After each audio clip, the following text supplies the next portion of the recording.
আঙুলে আঙুল ছুঁয়ে শেখালে তুমি জীবনের পথ চলা, নিজে না খেয়ে তুমি খালে, শেখালে কথা বলা।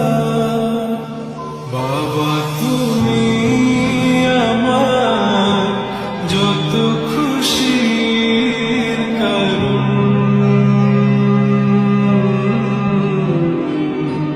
বলো তোমার মতো করবে কে।